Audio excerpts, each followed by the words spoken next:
Hello and welcome to the IslesNation podcast. It's the time we've all been waiting for.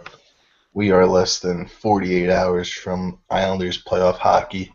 The team solidified its playoff matchup with the Florida Panthers by losing to the Philadelphia Flyers 5-2 on Sunday. I'm joined today, as always, by Carey Haber and Mike Rankiewski. How are you guys doing today? Doing well, Pete. Yep, doing well, Pete. How about yourself? Doing pretty good, doing pretty good. All right, so let's start it off with something that's not really much of a playoff preview, but something I think that might be worth discussing, especially with all the drama in the media and from the saltiness from the Rangers side of things, including their coach Alain Vigneault. Did you guys have a problem with the way Capuano handled his lineup this weekend and how he handled overtime on Saturday by not playing Tavares or Oposo or Nielsen? And with the whole pulling Grice after a period, not playing any of their top line players or top defenders on Sunday, and the team basically just not shooting the puck after the first period. Do you guys have a problem with any of that? And do you No, think it was a tank job, or do you think it was just the Islanders protecting themselves with a hidden benefit? no, I had no issue with it personally. I thought they did what was best for themselves. There's no award given for pride or for giving a valiant effort in defeat. So they thought it was best to rest a lot of their players these last couple of games, give extended playing time to some of the players, some of the Bridgeport guys who obviously won't get a crack up here anytime soon. And I'm completely fine with it. The paramount point, paramount issue at this point, or that point, I should say, was health.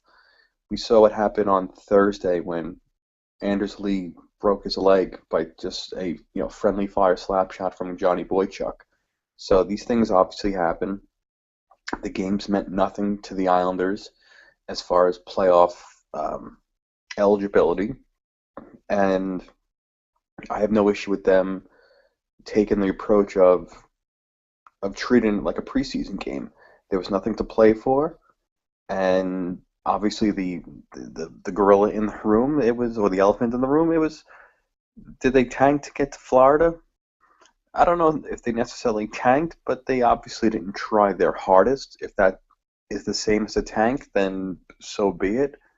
But again, 2 weeks from now, if the Islanders are fortunate enough to advance past Florida, and let's assume Pittsburgh keeps playing the way they have been over the last month and a half, is anyone going to care that they lost those last couple of games because and then they got a more favorable matchup? I think it's much ado about nothing, but because it's the Rangers and their coach and their fans are all very upset. They expect us to do favors for them. I don't see why we have to do them any favors, and I'm glad the Islanders did not overextend themselves these last couple nights. Yeah, I mean, look, I won't beat around the bush. I think it was a total tank job. You look at the ice time and the usage, and what they did with Eric Bolton and having basically four Bridgeport players as their top penalty killing unit, and Scott Mayfield leading the team in ice time, and Brian Strom and Nikolai Kuhlman playing the least. I mean, they clearly, to your point, Mike, didn't try to win. But you all see how many people are picking the Pittsburgh Penguins to either be in the finals or win the Stanley Cup. And no one is picking the Florida Panthers to be in that spot. So if you're going to – look, the Islanders may not beat the Panthers. We will discuss that later. But the bottom line is whether they did it intentionally or not, they created a very favorable matchup relative to the Penguins.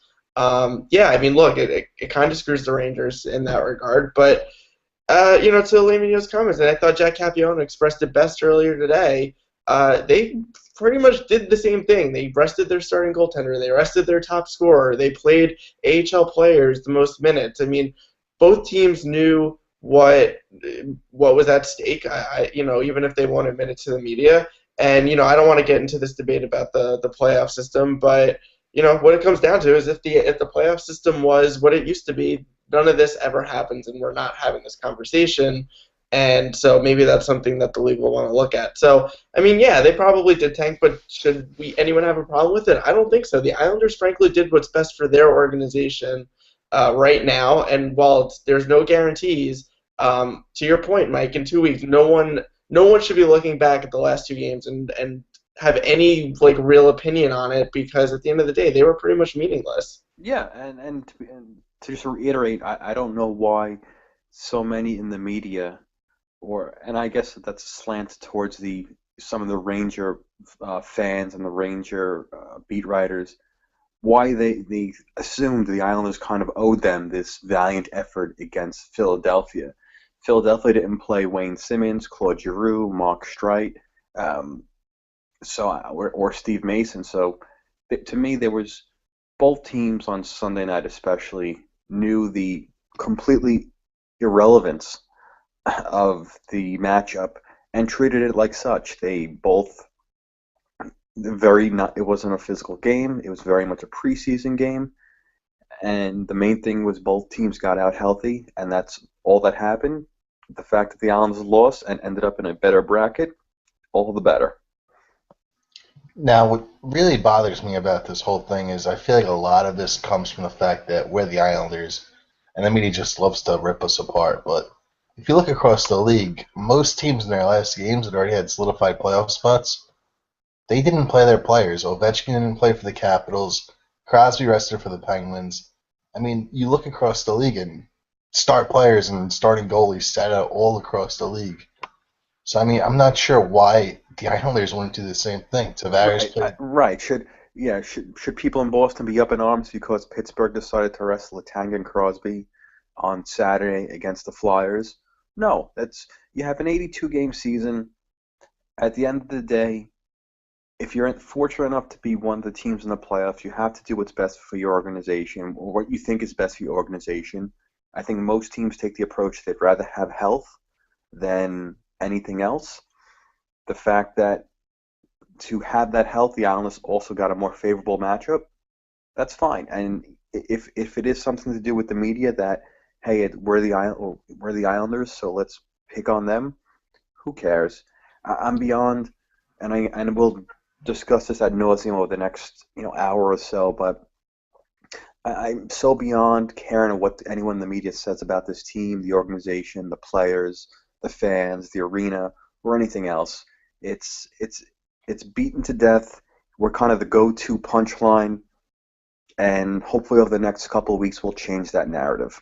Yeah, I mean, the one difference that I will say did exist was the fact that teams like Washington and Pittsburgh already had their seeds basically locked, and the Islanders didn't. But I think it even goes beyond the matchup. It's not just Florida. I mean, you look at the Atlantic bracket versus the Metro bracket, and let's say the Islanders or the Rangers get out of the first round.